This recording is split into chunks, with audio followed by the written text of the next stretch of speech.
bienvenue. Merci. Bonjour. Bonjour. Alors, plein de questions. Liliane, on se disait hier, maître de port, dit-on maître de port, maîtresse de port, comment on t'appelle? Responsable de port, chargé de port. Et toi, tu m'as dit juste... Éleveur de port. Moi, comment on m'appelle? C'est une bonne question. Je suis Liliane. Il y en a. Alors, c'est quoi comme métier, être Liliane dans la vie? Liliane, c'est quelqu'un qui va gérer un port de plaisance. Imaginez eh bien, un camping, c'est un peu la même chose. On a différentes tâches. On va avoir une tâche principale qui est la gestion. On va gérer des contrats, on va gérer des plaisanciers, les humeurs, les caractères, les autres. Ouais. Nous allons gérer bien tout ce qui est liste d'attente et autres, puisque vous n'êtes pas sans le savoir, il y a des listes d'attente dans les ports de plaisance. Et puis, on est aussi on travaille suivant les saisons. Donc, l'hiver, c'est plus de la gestion. Puis, quand arrive la période du mois d'avril, eh bien, ça y est, le port, ça devient une petite fourmilière. Et puis là, eh bien, nous, on s'en consacre surtout à l'accueil. C'est-à-dire qu'on va recevoir des bateaux de partout, on va s'en occuper, on va être sur les pontons, à les aider aux manœuvres.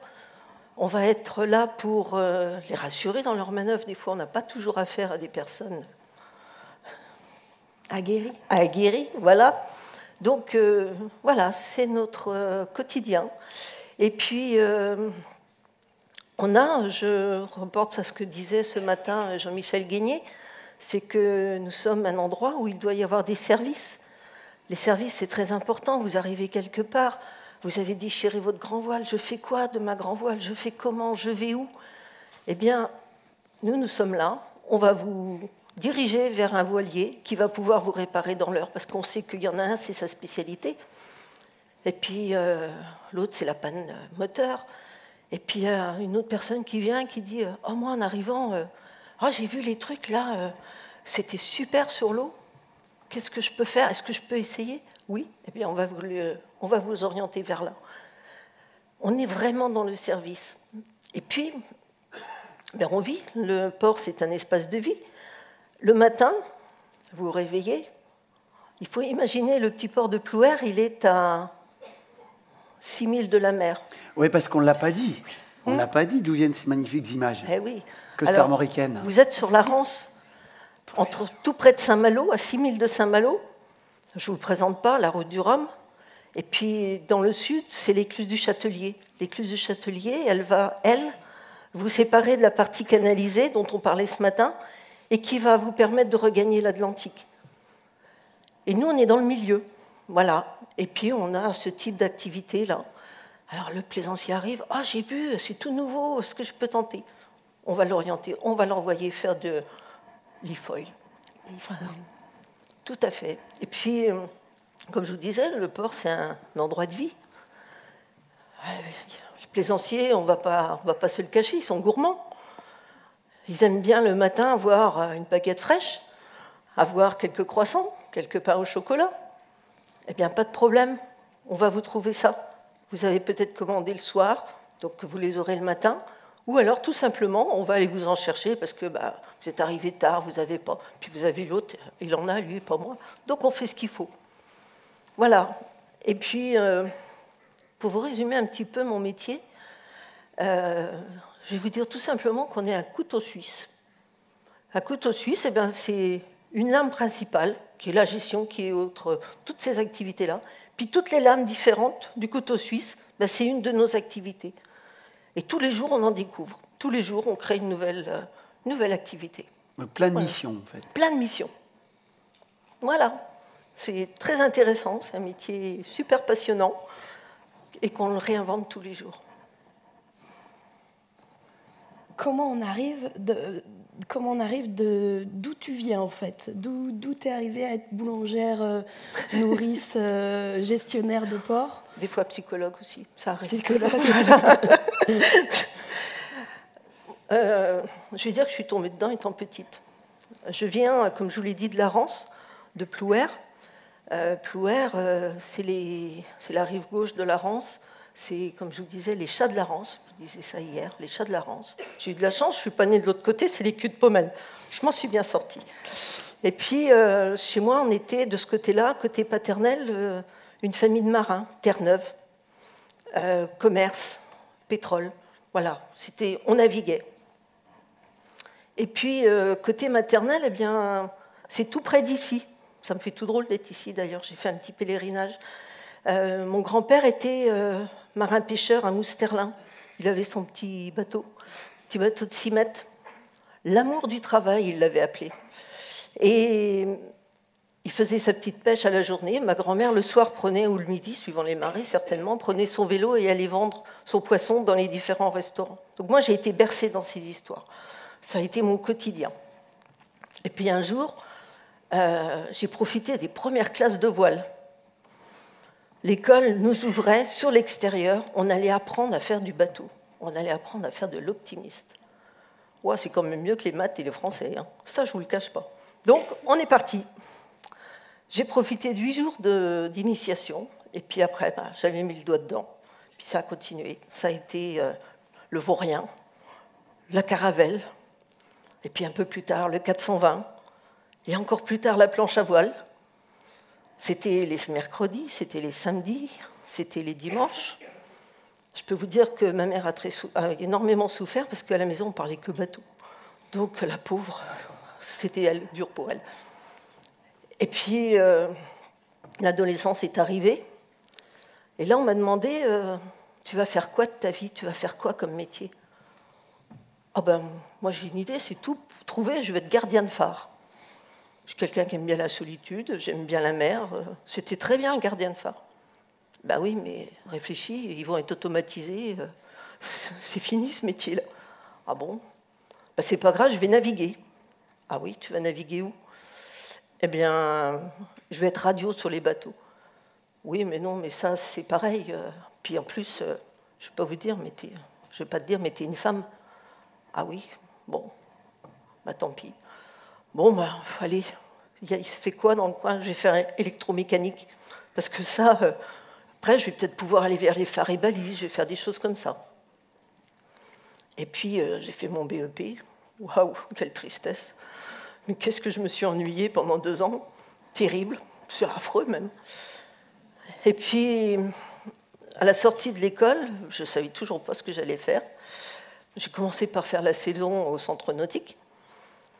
Et puis je me disais, tu te rends compte, c'est peut-être la dernière, parce que la prochaine fois, il faudra peut-être que tu aies un travail. Et puis au mois de septembre, le président de l'école de voile est venu me voir en me disant, dis donc, on voudrait bien rendre l'école de voile permanente. Mais pour ça, il nous faut quelqu'un. Ça t'intéresse? J'ai pas réfléchi. Oui, tout à fait. C'était mon truc. Donc j'ai profité de 2 ans de formation avec Jeunesse et Sport, qui était très impliqué, qui l'est toujours. J'ai bénéficié d'un contrat où je passais mon brevet d'état voile et en même temps je m'occupais des minots, des adultes, des ados, des autres. J'étais dans mon élément. Ben, en fait, ces 2 ans, ça a duré 5 ans. Et puis au bout de 5 ans, on m'a parlé d'un port de plaisance. On m'a dit, tiens, tu sais que la commune de Plouer a un projet de port. Ça t'intéresse? Bof. Moi, j'étais branchée minot, j'étais branchée apprentissage, j'aime bien transmettre. Bof. Et puis, après réflexion, j'ai dit, ben, pourquoi pas? J'ai postulé, et nous étions 12 à postuler, il y a 30 ans, puisque c'était en 90, 32 ans même. Et donc, 12 personnes à postuler, 11 mecs, une nana. Donc déjà, je connaissais les résultats à peu près, jusqu'au jour où le maire m'a appelé en me disant, bah, finalement, on a parié sur toi.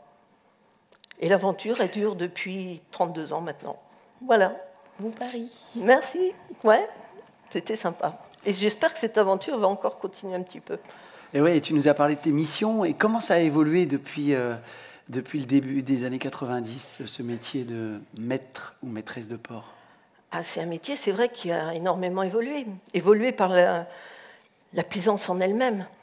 La plaisance, quand j'ai commencé, c'était pêche-promenade. Alors, c'est peut-être dû aussi au secteur dans lequel nous étions. La Rance, c'était c'était la pêche-promenade, c'était des petits canots, quelques grosses unités. C'était des personnes, la clientèle était des anciens marins, pêche, commerce.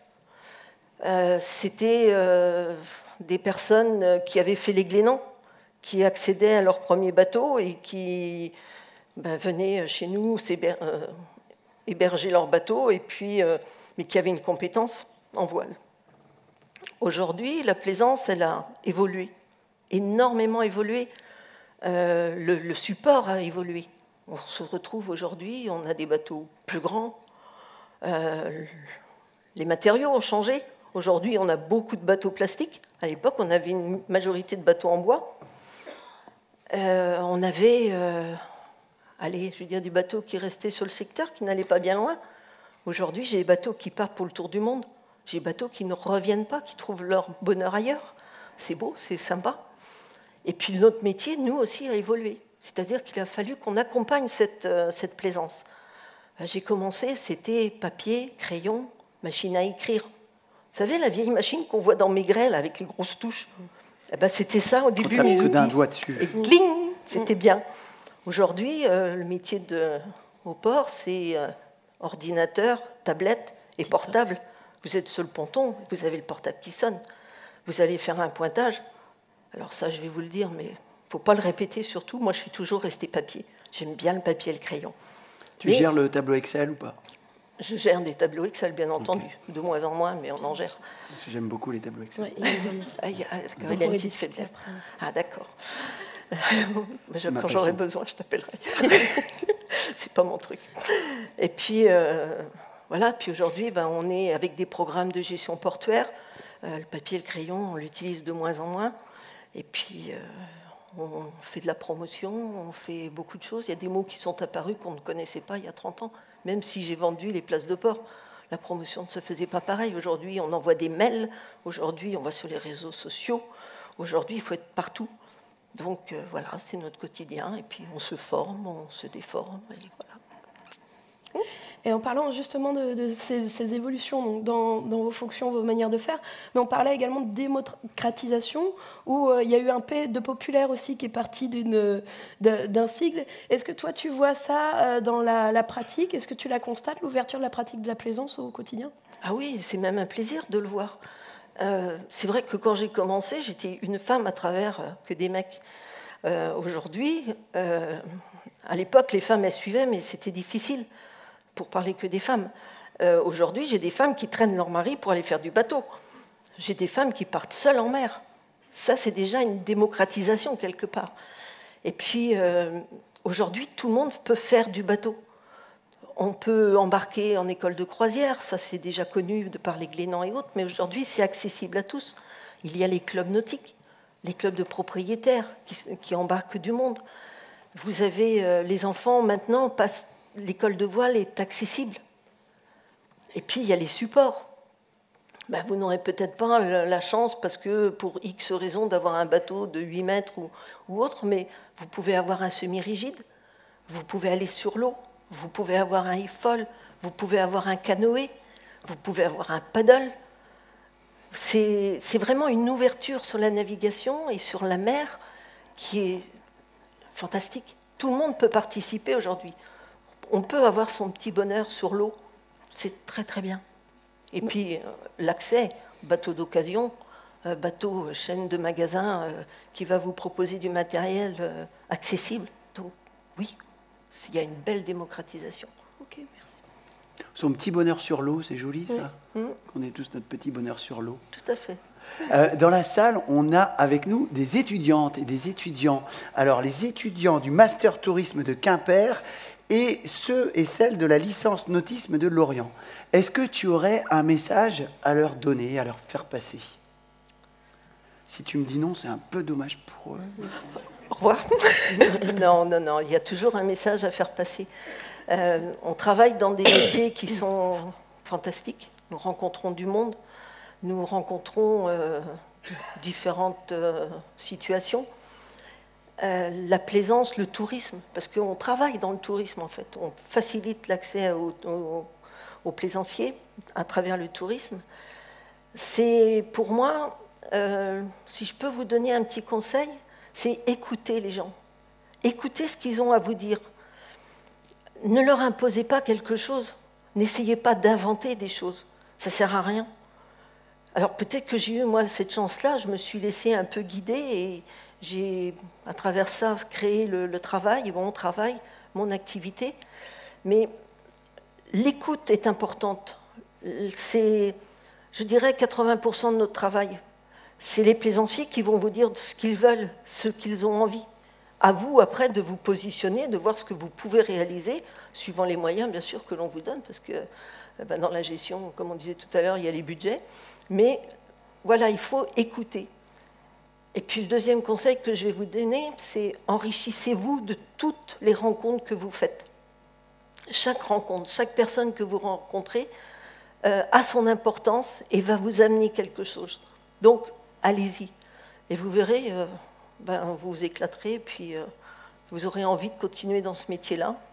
Et puis, juste une dernière petite chose, quand on travaille dans la plaisance et qu'on travaille dans le tourisme, on n'est pas, même si je le suis, mais je vais employer ça entre guillemets, parce que ça peut être péjoratif, on n'est pas fonctionnaire.